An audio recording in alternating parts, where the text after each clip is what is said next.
Hello everyone, welcome back to our another new blog. I hope সবাই ভালো আছেন। আল্লাহর রহমতে আমরাও ভালো আছি। সো আজকে যাব ফ্রেয়া আর ভেনাসকে নিয়ে ভেটের কাছে, ওদেরকে হেলথ চেক আপ করাবো। যেহেতু ভেনাসের এফআইপির ট্রিটমেন্ট শেষ হয়েছে, 2 মান্থ হয়েছে আলহামদুলিল্লাহ। আর ফ্রেয়ার 24 দিন বাকি।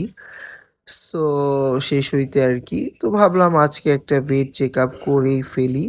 সো আমি আর আমার ওয়াইফ বের হয়ে গেলাম। এখন হচ্ছে যে বিকেল ৪টা। আর আজকের ওয়েদারটা অনেক সুন্দর।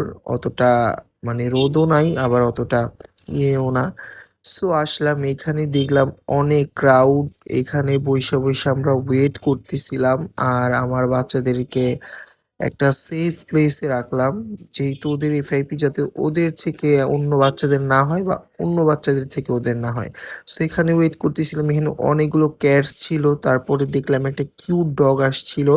একটা ফিমেল একটা ডগ, ব্রিডের name maybe Lhasa apso, I am not sure. So অনেক কিউট ছিল ডগটা।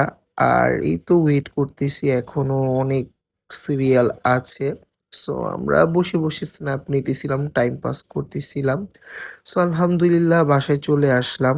আর ফ্রেয়ার হচ্ছে যে ওরাল মেডিসিনে শিফট হয়েছে, জিএসটা অফ করে দিছে ভেট।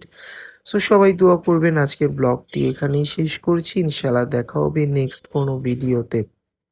আর আমার ক্যাটদের ভিডিও কেমন লাগে অবশ্যই কমেন্ট করে জানাবেন। অ্যান্ড যারা আমার পেজে নতুন তারা পেজটি ফলো করতে পারেন। অ্যান্ড আমার ইউটিউব চ্যানেলটি সাবস্ক্রাইব করতে পারেন। আল্লাহ হাফেজ সবাইকে। আসসালামু আলাইকুম।